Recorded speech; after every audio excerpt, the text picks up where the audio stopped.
Como bem sabemos, nós estamos estudando durante esses meses agora sobre a identidade da igreja, sobre a sua essência, sobre o seu DNA. E nós temos seguido vários textos no livro de Atos ao longo desses dias, mas não necessariamente só expondo os textos de Atos, mas vendo o que aconteceu na igreja ao longo da história, para entender como Deus trabalhou a igreja neotestamentária para se tornar aquilo que ela se tornou e aquilo que nós devemos ser. Um dos textos no livro de Atos é o texto que eu não vou pregar hoje, é o texto de Atos capítulo 5. Uma história interessante e chocante, que é a história de Ananias e Safira. Não sei se você já leu na sua Bíblia. Esses dois irmãos eram membros da igreja, e nós lemos lá em Atos 2, nós lemos que a igreja costumava, naquele período, vender as coisas e entregar para os apóstolos administrarem, para que as pessoas necessitadas fossem assistidas. Mas era um costume, ninguém era obrigado a fazer isso, não tinha nenhuma lei a esse respeito, mas muitos acharam que deveriam fazer isso e fizeram. E um casal, o senhor Ananias e a dona Safira, eles tinham um campo, e eles foram e venderam o campo. E Ananias veio só que antes de entregar o dinheiro, que eles resolveram entregar, eles fizeram a seguinte combinação. É o seguinte: vamos entregar só a metade e vamos guardar o resto. Era um direito deles. Eles podiam fazer isso tranquilamente. Só que eles chegaram para o apóstolo e disseram para o apóstolo: olha, nós vendemos o campo, aqui está todo o dinheiro. E vocês sabem o que aconteceu, não sabem? Lembram? Ananias morreu.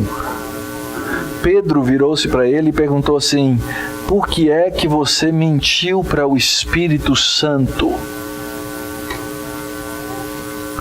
Por que é que você mentiu para o Espírito Santo? E puf, caiu. O corpo dele foi levado, passaram algumas horas, chegou a dona Safira, sem saber do acontecido. E contou a mesma história.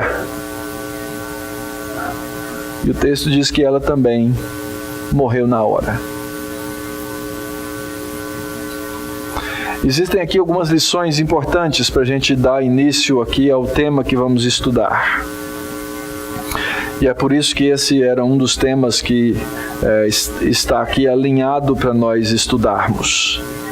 A igreja, ela precisa sim da contribuição voluntária dos crentes. E a igreja também deve lidar com uma coisa chamada disciplina. No devido tempo nós vamos chegar nessa parte da disciplina. Hoje nós vamos falar sobre a questão da contribuição e da maneira como Deus resolveu sustentar a igreja por meio de uma graça. Nós acabamos de ler lá em 2 Coríntios que a contribuição da igreja da Macedônia e a contribuição da igreja dos Coríntios deveria ser um ato de graça, porque isso é uma graça que nós já recebemos. E o que eu vou fazer com vocês então hoje na exposição é pegar um texto lá do Antigo Testamento, no livro de Êxodo, capítulo 25, os primeiros versos do capítulo, e depois vou fazer o paralelo desse texto com a verdade neotestamentária e aplicar para a nossa vida como igreja aqui hoje. Então, Êxodo 25, os 8 primeiros versículos daquele capítulo. Diz assim a palavra de Deus: disse o Senhor a Moisés: fala aos filhos de Israel que me tragam oferta. De todo homem cujo coração o mover para isso, deles dele recebereis a minha oferta. E essa é a oferta que dele recebereis: ouro e prata e bronze, e estofo azul, e púrpura, e carmesim, e linho fino, e pelos de cabra, e peles de carneiro, tintas de vermelho, e peles finas, e de madeira de acácia, azeite para a luz, especiarias para o óleo de unção e para o incenso aromático, pedras de ônix e pedras de engaste para a estola sacerdotal e para o peitoral. E me farão um santuário para que eu possa habitar no meio deles. Vamos orar? Pai bendito, nós agradecemos pela Tua palavra, por toda ela, o Antigo e o Novo Testamento, que nos ensinam a respeito de quem o Senhor é, de quem nós somos e a Tua vontade para nós dentro do Teu plano. E nós rogamos, ó Deus, que nos dê clareza nessa manhã para entender a Tua palavra e entender a maneira como recebemos a graça de poder contribuir na igreja, no corpo, nas missões. Nós pedimos, ó Deus, que o Teu Espírito nos ensine e nos fale, que as palavras dos meus lábios e o meditar do meu coração sejam agradáveis na Tua presença, Senhor meu, rocha minha, Redentor meu. Amém. Muito bem. Problemas que nós temos com a questão da contribuição e das ofertas na igreja. O primeiro deles, há um certo tom, há uma certa questão de vergonha. Porque se você liga a televisão e começa a ver os abusadores, você fica com vergonha. Eu tenho vergonha. Porque eles fazem esses abusos e essa apelação e literalmente exploram pessoas por todos os meios, seja pela televisão, seja pelo rádio, seja em templos. Exploram as pessoas em nome da fé. E alguns literalmente roubam essas pessoas. Eu já tive com pessoas pessoalmente que entregaram tudo que tinham para líderes dessas igrejas e perderam tudo, na promessa de que Deus ia dar em dobro, Deus ia dar em triplo. Vai lá, entrega, você vai receber. Foram enganados. Aliás, tem até alguns casos já na justiça em que algumas dessas igrejas estão sendo compelidas a devolver algumas dessas coisas que foram fruto desses abusos. Então, há pessoas que têm vergonha de falar sobre esse tema. Eu não tenho absolutamente nenhuma. Primeiro, porque o meu Senhor Jesus falou várias vezes sobre esse tema, os apóstolos falaram sobre esse tema, está na Bíblia, mas eu tenho que começar com esse disclaimer. Eu não sou, e nossa igreja não é igual esses covis de salteadores. Que isso fique muito claro para quem está aqui e para quem nos assiste. Mas é óbvio que a igreja vive das doações dos seus membros. Dentro desses problemas que nós costumamos ter sobre a questão da contribuição, é que em muitas igrejas nós somos convidados ou somos ensinados a dar por impulso. O que significa dar por impulso? Eu vou aqui... veja bem, o nosso culto, ele tem... Eu acredito que o culto, ele deve envolver todas as partes do nosso ser. Ele deve envolver a nossa mente, e ele deve envolver o nosso coração, e ele deve envolver as nossas emoções. Então, se você já observou suficientemente o seu pastor, você sabe que eu me emociono com muitas coisas. Eu não consigo começar a falar da graça de Cristo sem me emocionar, porque ela é o maior presente que eu recebi. Eu não consigo começar a falar do meu Salvador sem me emocionar. Mas eu podia também começar aqui a apelar para o seu coração e começar a emocionar você e começar a te pedir dinheiro. Eu nunca tentei e nunca tentarei. Mas acho que eu conseguiria tomar alguns cruzados ou cruzeiros de alguns. Cruzados é bom, hein? É da sua época, né, Flávio? E as pessoas, então, ao longo da história da igreja, em várias igrejas, são ensinadas. Então, o que você faz? Na hora da coleta, você coloca uma música bem emocional e o pastor começa a falar da graça e começa a apelar para o seu coração. Quem sabe do seu coração passa para sua mão chega no bolso, chega na carteira e você dá. E essa é a educação que é dado por muitos. Não, tem que ser um negócio espontâneo na hora. Eu acho que esse é um problema. Nós vamos aprender hoje sobre como devemos dar. Um ato muito do coração, mas muito consciente. Muito sóbrio diante de Deus. O terceiro problema é a nossa visão das posses. A gente tem uma noção, uma ideia que é própria de nós seres humanos e que é muito tola. Se Deus é meu, se Deus me deu, agora é meu. Quero dizer para você, bobagem, tolice. Você não tem nada e eu não tenho nada. Nada. Quando eu era adolescente, na adolescência a gente gosta de comprar umas roupinhas assim mais legais e tal. Depois a gente perde algumas vaidades, compra mais barata mesmo. Mas eu ia na importadora que tinha lá em Goiânia e comprava. E eu me lembro que eu comprei uma calça jeans novinha, não lembro a marca mais. E eu namorava uma moça, tampa os ouvidos aí, Denise. Eu namorava uma moça e eu tinha uma aliancinha de compromisso, né? Eu tinha 14 anos, vai gente, perdoa, né? E eu tinha comprado um sapato de veludo. Gente, era o top da moda. Era o top da moda. Fui para a igreja, voltei com os pais da moça para a casa dela, e aí depois fui para casa a pé. Eu, a minha Bíblia debaixo do braço, a minha carteira de identidade, uns dois, não sei nem que moeda, eu já falei em cruzado, né? Não sei nem que moeda era naquela época, mas era uma miséria, e fui descendo a rua. Pararam os caras, olha só o abuso, né? Num Fusca, tinha que ser num Fusca. Pararam os caras num Fusca, desceram e me assaltaram.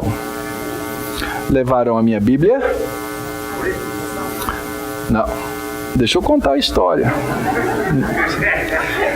A minha calça era novinha, aí o cara de dentro do carro, o motorista lá, né, ligado, o cara com a arma em cima de mim, tira a aliança do dedo dele. Tuf, levou a minha aliancinha de compromisso. E aí o cara de dentro do carro, ele era do maligno mesmo, né? Ele virou assim e falou assim, a calça dele é nova, tira a calça dele. Eu falei, meu Deus do céu. E lá eu no meio da rua, os caras com a arma na minha cabeça, e eu no meio da rua tentando tirar as calças para entregar pro ladrão. Minha calça novinha. E o que estava atrapalhando? O sapato, meu sapato de veludo, cinza. E eu fui tirando aquele negócio e o cara virou assim pra mim e falou assim, tira o sapato, tira o sapato. Eu virei pra ele assim, o sapato não. E não tirei. Não tirei. Mas nem as calças, nem o sapato, nem a aliança de compromisso, nenhuma daquelas coisas de fato me pertenciam.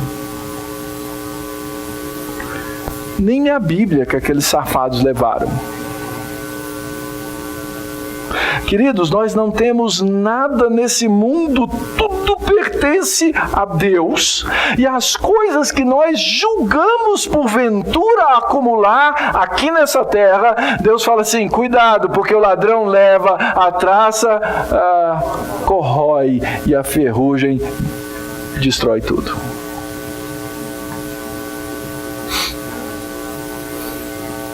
Você lembra, né, Ale, do seu Palio? Pois é. Ele tinha um Palio. Você achava que você tinha um Palio. Nem meio. Nós não temos nada nesse mundo, queridos. Então, quando nós aprendemos a mudar a nossa cabeça e descobrir que eu não tenho nada, e que então eu não posso usar como eu quero aquilo que Deus colocou na minha mão, eu descubro que eu sou um mordomo das coisas que pertencem a Deus. Aí nossa perspectiva muda. Eu sou um mordomo, eu não tenho nada. E agora eu passei a ser um gestor responsável das coisas que pertencem ao meu Senhor. Eu sou só um servo. Eu sou só um servo. E esse texto, ele nos fala como é que Deus move o coração dos homens para cumprir e fazer cumprir a vontade dEle, a obra dEle, o projeto dEle. E eu creio que nós temos muito a aprender. Tem um contexto para entender o texto. Primeira coisa, esse livro de Êxodo, ele está dentro de um conjunto de 5 livros que nós chamamos de Pentateuco. Em cima desses 5 livros está a base de toda a revelação bíblica. Ela é o começo e todo o resto da revelação é construída em cima desses 5 livros. Se você quer entender a Bíblia bem, um bom lugar para você estudar com profundidade são os 5 primeiros livros da Bíblia, chamado Pentateuco. O primeiro livro conta que Deus é o dono de todas as coisas. Diz que Deus um dia resolveu criar e criou. No princípio criou Deus os céus e a terra. E Ele fez todas as coisas. E tudo que tem no céu e tudo que tem na terra pertence a quem? A Deus. Ele é o dono. Diz o texto de Gênesis que Deus colocou o homem no jardim numa posição muito privilegiada como um mordomo. Ele, olha, tá tudo aqui e está à sua disposição para você usar. Você usa essas coisas para cumprir a minha vontade, por isso eu quero que você cresça, se multiplique, encha a terra, leve o jardim até o fim. E você pode fazer bom uso. Deus não faz isso? Diz o texto no capítulo 2 que Deus colocou o homem no jardim para cuidar e guardar. Ele era mordomo do jardim. Mas Deus deu uma liberdade tal para esse mordomo que disse assim, olha, toda árvore do jardim comerás livremente, mas da árvore do conhecimento do bem e do mal fica longe, não come. Grande liberdade, tremenda restrição para esse mordomo. O mordomo quebrou as regras. Ele deveria ser demitido. Aliás, ele foi colocado para fora do jardim. Mas interessantemente, o Senhor daquele jardim não deixou nem de lidar e nem de relacionar-se com os seus mordomos. Ele diz assim, eu vou restaurar o seu trabalho, eu vou restaurar a sua posição, eu vou colocar você de volta nesse serviço. E ele faz isso por um método chamado adoção. Ele pega o mordomo e adota como um filho, coloca de volta na casa e diz, toma conta do meu jardim. Cuida das minhas coisas. E aí então nós começamos a entender que filhos devem ser bons mordomos dos pertences do pai. Muito bom. Eu acho interessante, pela graça de Deus, meus filhos, eles, como qualquer filho, eles gostam de gastar dinheiro, tá? Eles não são exceção, ok? Você não é exceção, Vitória. Não é.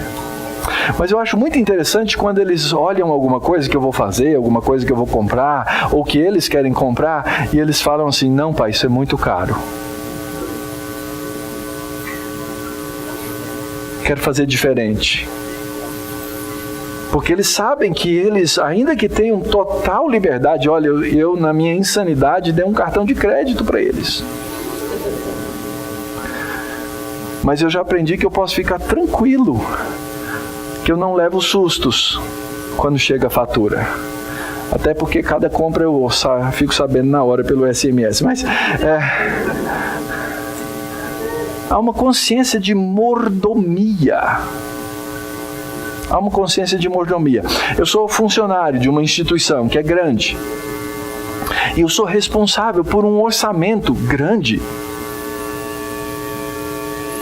mas eu sei que daquele orçamento que eu tenho à minha disposição para fazer um serviço, eu não só tenho que dar conta, mas eu tenho que dar conta de uma mordomia sobre aquelas coisas. Nós somos mordomos das coisas de Deus. Deus então chama esse povo, adota esse povo, diz: vocês são meus filhos e eu quero fazer uma coisa, eu quero que vocês construam uma casa para mim. É isso que está acontecendo aqui. E se você pegar os capítulos 25, 26, 27, 28, 29, Deus vai dando a planta arquitetônica de cada coisa que deve ter nessa casa. Então Deus já havia mostrado como que isso ia ser. Moisés tinha visto essas coisas e agora Deus faz uma descrição detalhada. Na arquitetura, alguns de vocês sabem, eu sou arquiteto frustrado, isso se chama um memorial descritivo do projeto. E aí então Deus vai dizendo: olha, primeiro vocês têm que comprar o material. Ou vocês têm que adquirir esse material de alguma coisa. E nós lemos ali que Deus falou: eu quero ouro, prata, bronze, madeira, peles de animais e etc. Tragam-me essas coisas. E Deus então vai dizer como Deus estabelece a cor de cada coisa nesse projeto dessa casa. Verso 8 do texto: me farão um santuário para que eu possa habitar no meio deles. Ora, irmãos, a gente sabe, Deus mesmo vai dizer na Escritura que Ele não habita em casas feitas por mãos humanas, Ele não habita em lugares, mas Ele ia colocar ali uma representação da presença dEle no meio do povo dEle, dizendo: vocês são meu povo e eu habito no meio de vocês, que ninguém mexa com vocês, porque vocês são meu povo. O povo então, caminhando naquele deserto rumo à terra que Deus havia prometido, eles tinham que ter a consciência de que eles estavam andando na terra de Deus. Olha só o Salmo 24: ao Senhor pertence a terra, tudo que nela se contém, o mundo e os que nele habitam. As pessoas são de Deus, pertencem a Ele. Foi Deus quem fundou essa terra. Deus a colocou sobre os mares, sobre as correntes a estabeleceu. E na verdade, no final das contas, quando nós entendemos a verdade, nós entendemos que nós não somos possuidores de nada. Nem a terra que Deus estava levando aquele povo para ir era de fato deles. Aliás, esse Salmo 16, que é um salmo que nós dizemos messiânico, ou seja, seriam palavras que no futuro seriam ditas pela boca do Senhor Jesus Cristo, essa é a ideia do Salmo. Ele diz assim: tu és o meu Senhor, eu não tenho nenhum outro bem, eu só tenho o Senhor. Você pode dizer isso? Jesus Cristo, eu não tenho mais nada, eu só tenho o Senhor. Nós só temos isso, queridos. E Deus então diz: eu vou representar essa realidade, essa verdade, com um tabernáculo que vocês vão fazer para mim. E quem vai lá no meu escritório, agora está em cima de uma estante, a maioria das pessoas já não vê mais. Eu tenho lá um brinquedo de criança, os pais de crianças menores podem fazer isso, que é a construção de um templo lá do Antigo Testamento. Existe o tabernáculo, tem tudo isso que você pode construir. E eu ponho meus alunos de pós-graduação de vez em quando para fazer isso.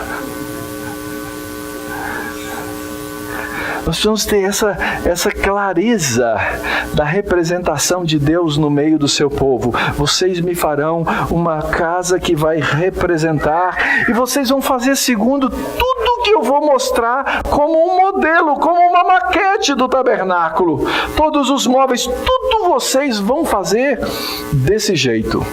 Eu me lembro quando a gente comprou a nossa dívida aqui da Barra Funda. Você fala assim: eu comprei um apartamento. Isso é mentira. Você compra uma dívida. E eu já falei para vocês, né? Está todo mundo convidado para a festa quando nós pagarmos a última prestação do apartamento, tá? Vai ser no dia 4 de outubro, reservei o salão de festa, ok? Todo mundo convidado, tá? 4 de outubro de 2041. Então, todo mundo lá, certo? Todo mundo lá. 30 anos, não é? Eu lembro quando a gente comprou o apartamento, a coisa que eu mais queria era pegar a planta. Aí eu baixei, como eu sou um arquiteto frustrado, baixei um programa da internet que você monta as coisas em 3D. E eu fui aprender a mexer, não é AutoCAD, é uma coisa mais simples. Eu fui aprender a montar em 3D. Enquanto aquele apartamento não ficava pronto, eu coloquei móvel, eu tirei móvel, eu colocava as coisinhas, botava boneca, eu fazia tudo. Porque existe uma ansiedade por ver aquilo pronto. E a gente poder ver o modelo daquilo que vai ser. Deus vai descrevendo. No dia que você aprender a ler o livro de Êxodo e esses capítulos desse jeito, imagina a expectativa do povo. Deus descrevendo e eles pensando, gente, isso vai ser lindo demais. Porque não é a minha casa, é a casa do meu Deus. Leia o livro de Êxodo, essa parte desse jeito, você vai ver que você vai ler com uma luz diferente. A expectativa de saber que ia ter um dia da mudança, que Deus ia morar no meio deles. E que eles tinham o prazer de participar de uma obra que é de Deus. Eu não vou me cansar de falar isso para vocês, gente. As coisas que nós fazemos aqui nesse mundo não são nossas e não são para nós. A pergunta que nós temos que fazer diante de Deus é: Senhor, o que o Senhor tem preparado para a minha vida? Inverte isso. Senhor, na história do Senhor, qual o papel que o Senhor reservou para mim? E você vai viver a vida diferente. Isso, às vezes as pessoas ouvem assim, lindo que o pastor possa dizer isso. Esquece, gente, isso não é para pastor, não, isso é para o crente. É cada um de nós perguntando, Senhor, o Senhor tem um projeto.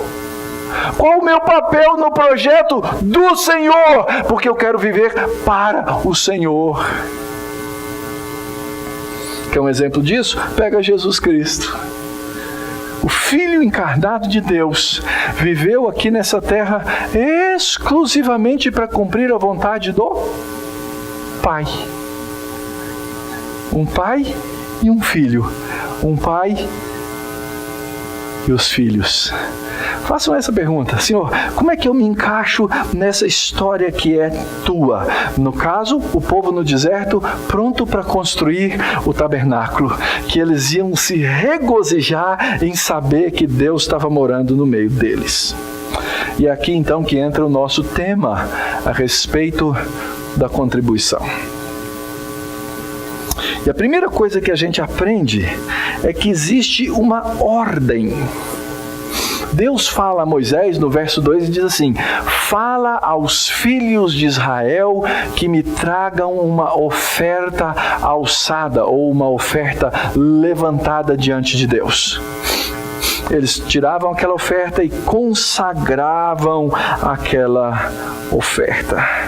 Agora, como é que aquelas pessoas deveriam entender a oferta que eles levariam? Isso aqui é meu, isso é meu, então agora eu vou dar um pedacinho para Deus. Esse é o pior pensamento que nós podemos ter. O pensamento bíblico é: tudo é de Deus e Ele me fez mordomo de tudo que pertence a Ele. Então agora eu vou reservar uma parte dessas coisas que Deus me deu na mordomia para executar essa obra específica do tabernáculo. E Deus então ordena que sejam levantadas as ofertas. Lembra de uma coisa, queridos? Deus não precisa de uma casa. Deus não precisava do tabernáculo. O tabernáculo, na verdade, era para o povo entender que Deus estava morando no meio deles. Deus podia dizer assim: olha, vocês me desculpem, queridos, mas a terra é minha. Eu moro onde eu quiser. Eu faço a casa que eu quiser. Os meus anjos constroem com o material que eles quiserem. Eu não dependo de vocês, Deus está dizendo, mas eu quero vocês participando naquilo que é meu. Então Deus decidiu que faria todas aquelas coisas pela mediação do seu povo, ensinando o povo a respeito das coisas que pertencem a Ele. Deus então entrega a construção do tabernáculo à vida do seu povo. Fala aos filhos de Israel que me tragam uma oferta. É isso que Paulo estava falando lá aos Coríntios. Tem irmãos necessitados. Vocês querem participar dessa graça? Vocês querem participar dessa graça? Essa é a pergunta. Ora, queridos, quando nós chegamos no Novo Testamento, aquele tabernáculo físico, ele vai embora. Deus fala, tá vendo como eu não precisava de uma casa para morar no meio de vocês? Quem precisava da casa eram vocês, para entender que eu estava no meio de vocês. E aí quando a gente começa a ler o Evangelho de João, a gente chega lá para as tantas e lê assim: e o Verbo se fez carne e habitou entre nós. Adivinha qual é esse verbo habitar? É um verbo que a gente não usa muito no dia a dia, mas é o verbo tabernaculou. Ele pegou e montou o seu tabernáculo, ou ele montou a sua tenda. Então vamos ler de novo. E o Verbo se fez carne e ele montou a sua tenda entre nós, cheio de graça, cheio de verdade. E nessa tenda vimos aquilo que o povo deveria ver lá no Antigo Testamento, mas agora nós vimos de uma maneira clara, vimos a glória, porque o Filho único de Deus está aqui no nosso meio. Então alguém poderia raciocinar, então tá bom, pastor, então não precisa mais de oferta, né? Afinal de contas, Deus já montou o tabernáculo dele mesmo. Errado? Totalmente errado. Porque esse pai que entregou o seu filho, constituiu o filho por cabeça e deu a esse cabeça um corpo. E esse corpo se chama igreja. Então nós passamos a contribuir no corpo de Cristo. Aí existe uma leva de gente na internet que vê essa coisa do pastor roubar e tirar dinheiro e doutrina do dízimo, e eles se revoltam, tá vendo? Não tem que dar para instituição nenhuma. Isso aí chama safadeza. Eles acusam os pastores de safados, mas isso é uma safadeza. Eles não querem dar nada. Então eles dizem, eu não preciso contribuir com nada e nem com ninguém. Eu só vou fazer as minhas coisas mesmo. E está errado, queridos. A igreja de Cristo, eu não falo da instituição, mas a instituição faz parte dela, ela se move com a voluntariedade do povo de Deus nela. E sim, nós ofertamos. Esse tabernáculo do Novo Testamento, agora representado na face da terra pela igreja, recebe as chamadas ofertas voluntárias, e recebendo essas chamadas ofertas voluntárias, faz a obra de Deus. Essa ordem, ela permanece no Novo Testamento. Em 2 Coríntios 9, o apóstolo Paulo vai dizer: cada um contribua conforme. E no versículo anterior, o apóstolo está falando, Deus pode fazer-vos abundar em toda a graça, a fim de que, tendo sempre em tudo ampla suficiência, superabundeis em boa obra, como está escrito, distribuiu, deu aos pobres, a sua justiça permanece para sempre. Ora, aquele que dá semente ao que semeia, que é Deus, e pão para alimento, também suprirá e aumentará a vossa sementeira e multiplicará os frutos da vossa justiça, enriquecendo-vos em tudo para toda a generosidade, a qual faz que por nosso intermédio sejam tributadas graças a Deus. Deixa eu explicar para vocês o que está acontecendo aqui. O que está acontecendo aqui é o seguinte: o apóstolo Paulo está dizendo, sejam generosos, contribuam na obra de Deus, e isso vai render graças e glória ao nome de Deus. Não existe igreja que possa cumprir a sua obra de maneira eficaz e efetiva sem que o povo de Deus contribua nela. E assim o apóstolo Paulo diz, cada um contribua. Para quê? Para fazer essa obra de Deus ampla, suficiente, superabundante em todas as coisas. E nós vamos ter muitas obras a fazer. O apóstolo continua: porque o serviço dessa assistência não só supre a necessidade dos santos, mas também redunda em muitas graças a Deus, visto como na prova dessa ministração glorificam a Deus pela obediência da vossa confissão quanto ao Evangelho de Cristo e pela liberalidade com que contribuís para eles e para todos, enquanto oram eles a vosso favor com grande afeto, em virtude da superabundante graça de Deus que há em vós. Graças a Deus, porque esse dom é inefável. Nós nos encontramos sexta-feira com um amigo nosso que estava retornando do Líbano. Ele esteve lá em 2 campos de concentração.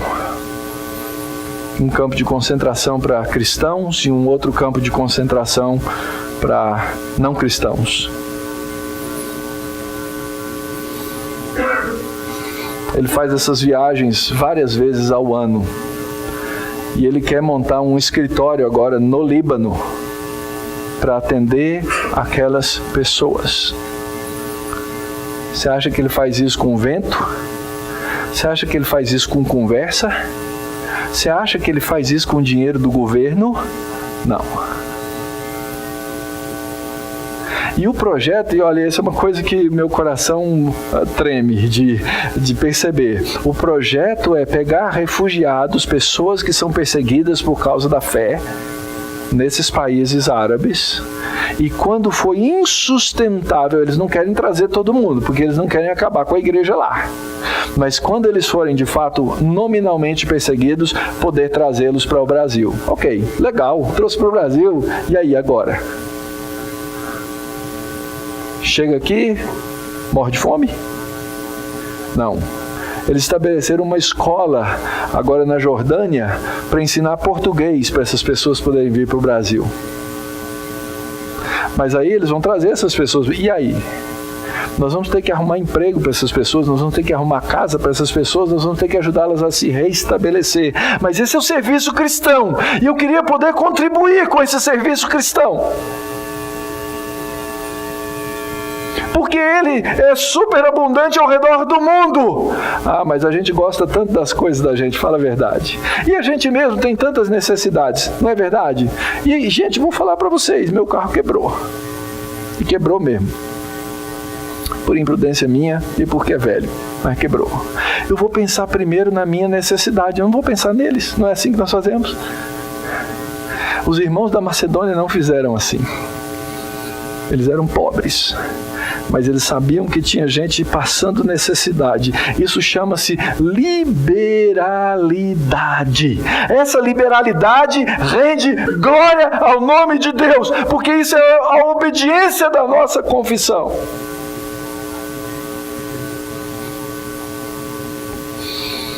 Deus nos dá, e mesmo na nossa pobreza, quando for o caso, Ele nos dá para aprendermos a sermos liberais.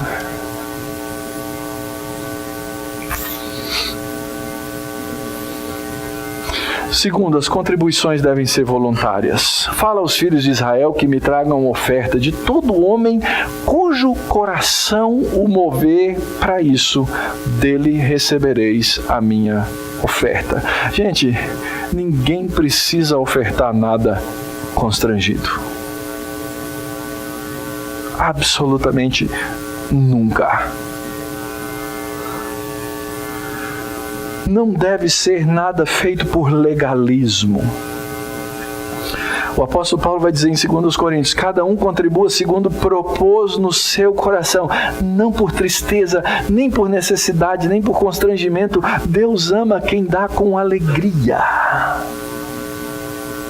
Observem que em ambos os casos, a necessidade, no primeiro era a construção do tabernáculo, agora é a necessidade tremenda da igreja, tinha gente passando fome. Deus não estabeleceu quanto cada um ia dar.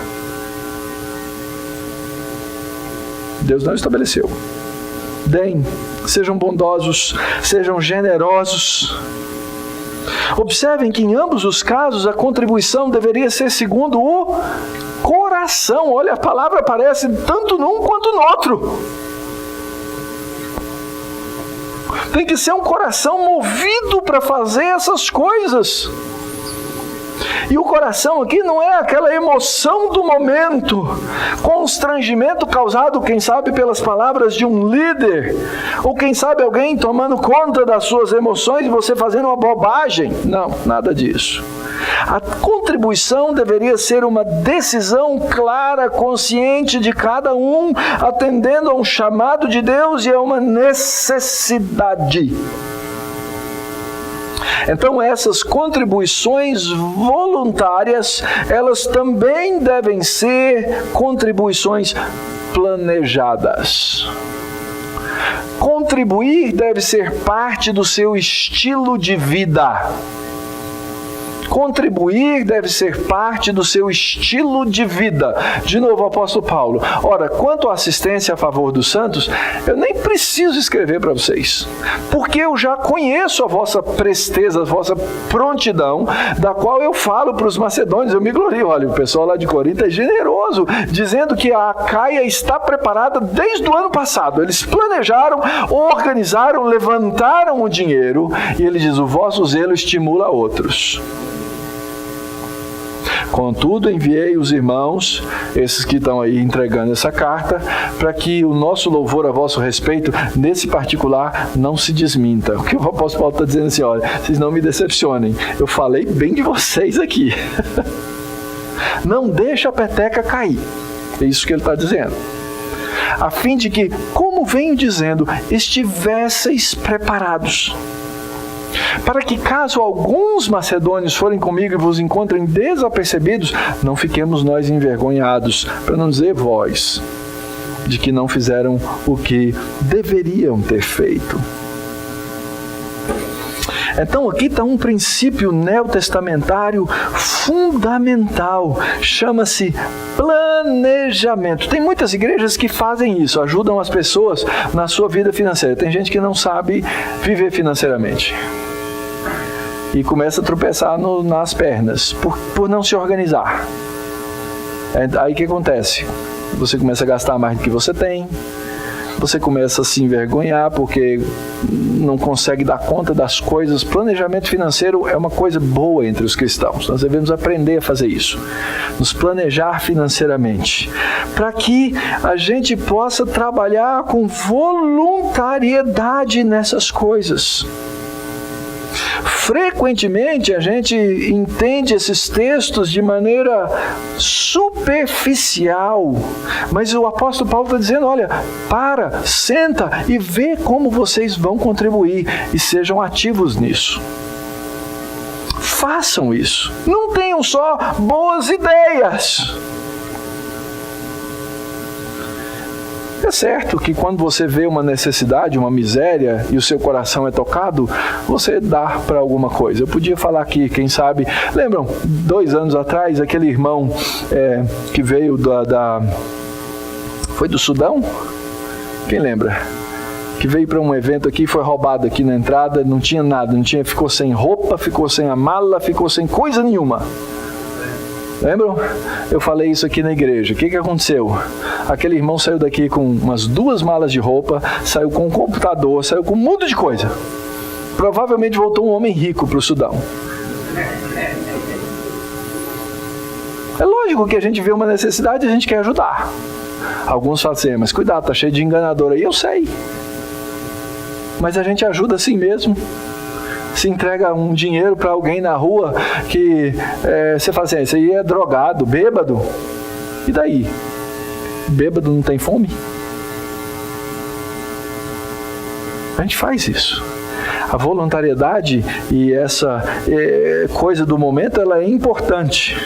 E vou dizer para vocês, eu sou pronto para cair em conto do vigário, tá? O cara começou a mexer com o meu coração, com as minhas emoções. Uma vez eu dei um dinheiro para um cara na beira da estrada, saindo de Curitiba. Eu dei naquela época, era 98. Eu dei 50, sei lá que moeda era naquela época para ele. O cara me enganou direitinho. Aí, sabe aquela situação? Eu engatei a primeira do carro, acho que eu sou trouxa. Segunda, eu tenho certeza que eu sou trouxa. Na terceira, eu falei assim, eu sou muito trouxa. Muito trouxa. Mas eu aprendi uma lição, porque passou um tempo, um cara quase me arrancou muito dinheiro na porta de um hospital, com a história de que o pai dele estava na UTI, e eu estava visitando alguém na UTI, meu coração estava assim, meio inclinado, até que quando eu estava para fazer o que ele precisava, e fazer um cheque para o cara, eu falei assim, espera um momentinho, qual o nome do seu pai? E fui conferir na portaria. Quando eu voltei, o cara tinha desaparecido, é lógico. Então, a gente tem que ser cuidadoso. E no mundo tem trouxa. Eu me incluo entre eles. Mas, nós não podemos deixar de ser bondosos, porque existe gente má no mundo. Tá? Não devemos. Então, o apóstolo Paulo está dizendo aí que eu tenho que tomar uma decisão voluntária diante da palavra de Deus e planejar essas ofertas. Deixa eu falar para vocês rapidamente como é que funciona a nossa igreja, tá? Chegar agora no final do ano, nós vamos construir um orçamento para o ano que vem. E a igreja precisa se organizar em cima de um orçamento. Nós não podemos ser irresponsáveis. A igreja tem os seus pastores, no caso o reverendo Jonatas é pastor de tempo integral, ele vive só do ministério pastoral, trabalha muito e ele precisa receber. Nós temos que sustentar essa estrutura que está aqui.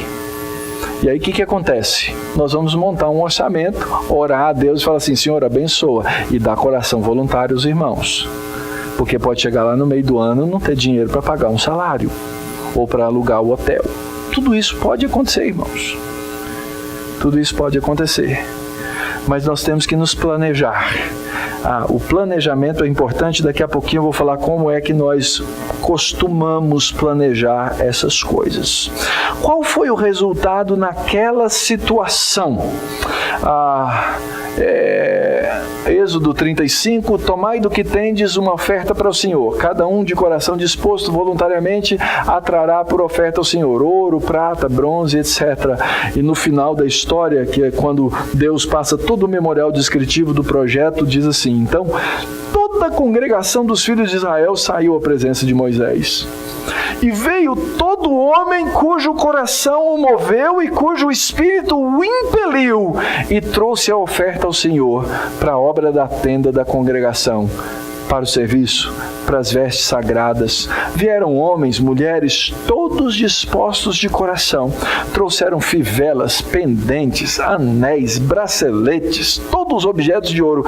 Todo homem fazia oferta de ouro ao Senhor. Agora deixa eu colocar um enigma aqui para vocês. Vocês lembram quem que é esse povo? Eles eram escravos no Egito e estavam saindo corridos do Egito.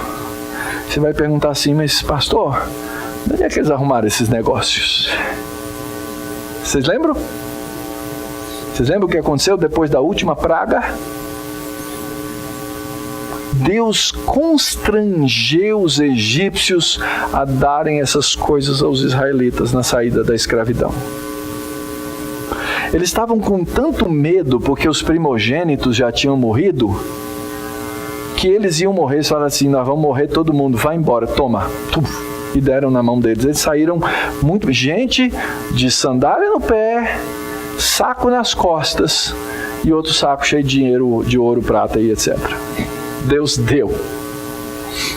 E agora Deus move o coração deles para que eles trouxessem essas coisas para aquela construção. Verso 29, os filhos de Israel trouxeram oferta voluntária ao Senhor, a saber, todo homem e mulher cujo coração os dispôs para trazerem uma oferta para a obra que o Senhor tinha ordenado se fizesse por intermédio de Moisés.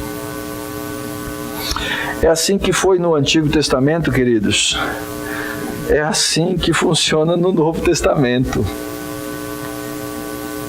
É assim. Deus podia fazer um milagre? Podia. Ele resolveu fazer milagre através de pessoas e de gente.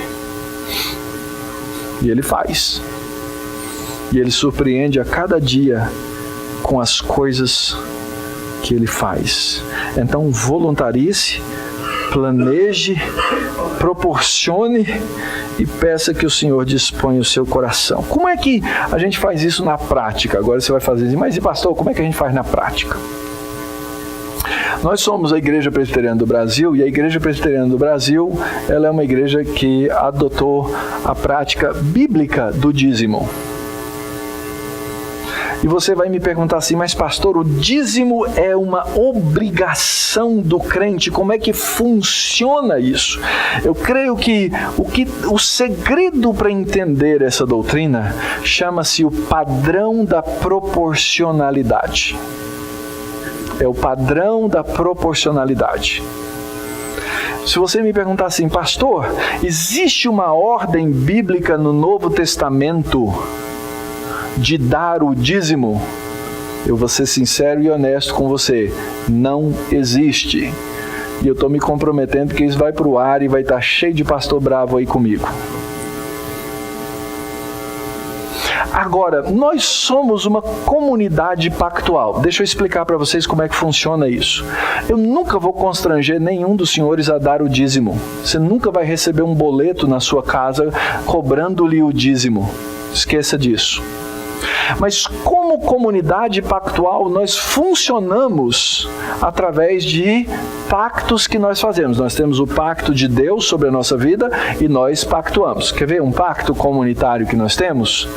Aonde se reúne a Igreja Presbiteriana da Barra Funda? No Hotel Ibis. Que hora? 10 horas para o café, 9h15 para aqueles que vêm para a reunião de oração, 9h30 para aqueles que vêm estudar, 10h30 para aqueles que não querem tomar café e estão fazendo dieta.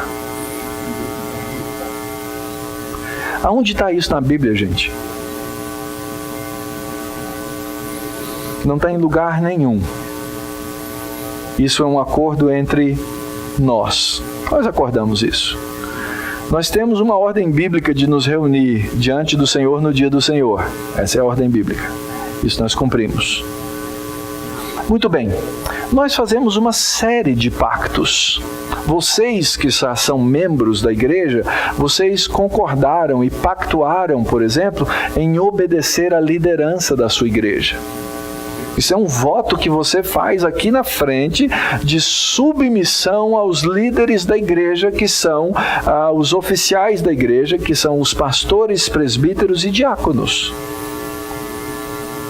Esse é um pacto que nós fazemos. E aí você vai perguntar assim, mas pastor, então como eu devo contribuir? Ora, eu não preciso inventar nada, queridos. Dentro da nossa igreja, dentro da nossa denominação, nós concluímos que a ordem bíblica, sim, no Velho Testamento de dar o dízimo, é o padrão da proporcionalidade que eu devo adotar no Novo Testamento. Simples assim. Eu não preciso ficar agora, o dízimo é uma obrigação, isso me tira a alegria de fazer as coisas. Nada disso, queridos. Nada disso. Você tem que aprender a ter alegria nessas coisas que Deus nos ordenou. E eu costumo dizer o seguinte, ninguém é obrigado a ser membro da Igreja Presbiteriana do Brasil, ninguém é obrigado a ser membro da Igreja Presbiteriana da Barra Funda. Você chega voluntariamente e diz assim, eu quero me tornar um membro dessa igreja. Ok, nós funcionamos desse jeito, você concorda? Aliás, se você é membro da igreja, você foi perguntado nisso. Você foi perguntado se você se compromete a sustentar a igreja com as suas orações, com a sua presença e com os seus dízimos e ofertas. É simples, não existe nada além disso, não existe um outro grande mistério. Mas pastor, essa é a pergunta que talvez devêssemos fazer. Eu posso dar mais?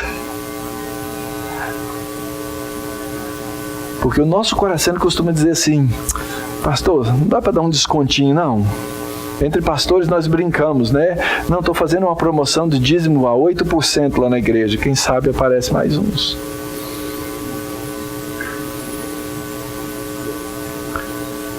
Queridos, nós precisamos aprender os padrões bíblicos, formas de contribuir. Olha só como é que acontecia lá. Em 1 Coríntios, o apóstolo Paulo diz assim: irmãos, no primeiro dia da semana, cada um de vós põe à parte o que puder, conforme tiver prosperado, guardando para que não se façam coletas quando eu chegar. O apóstolo está dizendo assim: eu não quero esse constrangimento. Faz antes, eu vou precisar do dinheiro, vai ser necessário na obra de Deus, e façam isso com antecedência. Os próprios levitas, que eram os trabalhadores do templo, eles também, quando receberdes os dízimos da parte dos filhos de Israel, que vos dei por herança, deles apresentarei também oferta ao Senhor. Eles levantavam isso diante de Deus e eles mesmos davam isso diante do Senhor. Como é que aconteceu lá em Êxodo? Então toda a congregação dos filhos de Israel saiu da presença de Moisés e veio todo homem cujo coração Deus moveu para fazerem essas coisas. Todos, verso 22, dispostos de coração, foram voluntários. Então, primeiro princípio, proporção. Segundo princípio, voluntariedade. Voluntariedade. Ninguém dá por constrangimento, mas dá porque o coração aprendeu, planejou e foi movido para isso. E assim, então, com alegria, nós vemos a obra de Deus na igreja caminhar. O que acontece, queridos, quando não contribuímos? Primeiro, existe escassez. Existe menos obra. Hoje eu comentei com um irmão, já falei para alguns outros. Minha próxima vontade como pastor, como líder, à medida em que a igreja crescer, é alugar esse andar todo para a igreja. Mas vai precisar de dinheiro. Mas Mauro, como vai? Eu não sei. É Deus quem sabe. Ah, você já tem? Não tem. Não tem. Mas Deus há de providenciar se essa for a vontade dele, porque por enquanto é a minha. Percebem? Se for a vontade dele, ele vai fazer, mas eu tenho que me planejar, eu tenho que me organizar para isso como igreja. Se não contribuímos, falta dedicação ao Senhor e à igreja, porque contribuição é dedicação, contribuição é consagração. E uma igreja, ela é feita de gente que se dedica.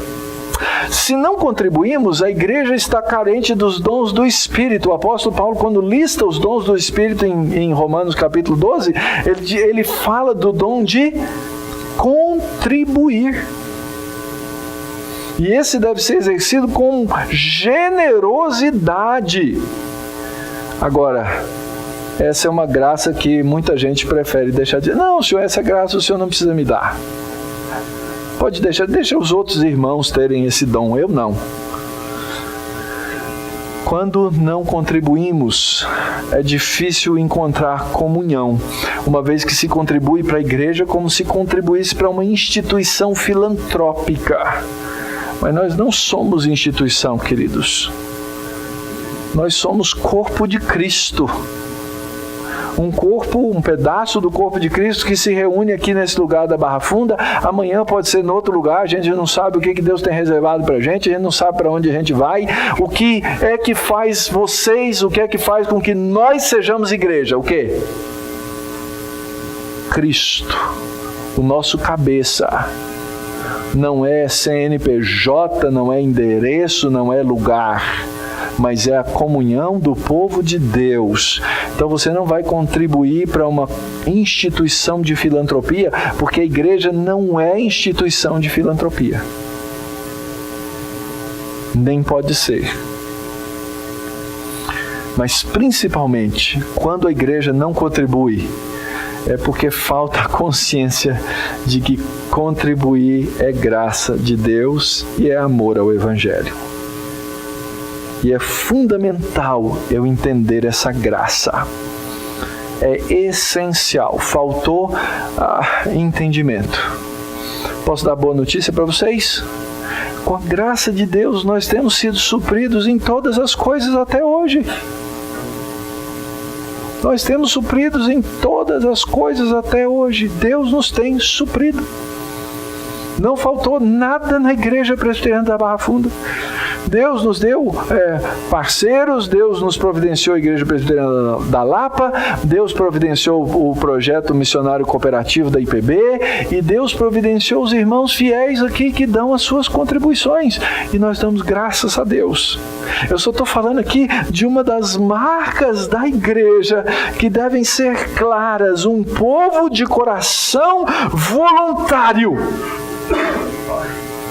E que pode dizer, opa, 2017 está chegando e nós vamos fazer um belo de um orçamento legal, abençoado, porque nós somos uma comunidade de gente voluntária e fiel ao Senhor. Contribuir é graça, meus irmãos. Eu não sei se você já experimentou. Lá no livro de Provérbios tem um provérbio que diz assim: honra ao Senhor com os teus bens e com as primícias de toda a tua renda, e se encherão fartamente os teus celeiros e transbordarão de vinho os teus lagares. É um princípio.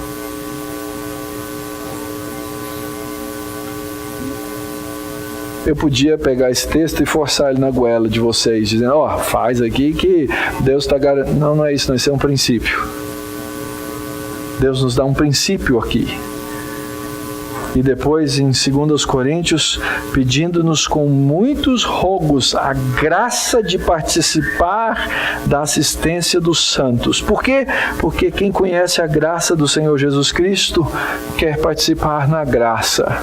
Ele era rico e se fez pobre, para que pela sua pobreza vos tornasseis ricos. Ricos da graça. Ricos da graça de Cristo. Você pode dizer que é rico, filho? Você pode dizer isso? Você pode dizer, eu sou rico da graça de Cristo? É isso que nós devemos fazer. É assim que nós devemos proceder. Com a riqueza da graça de Cristo.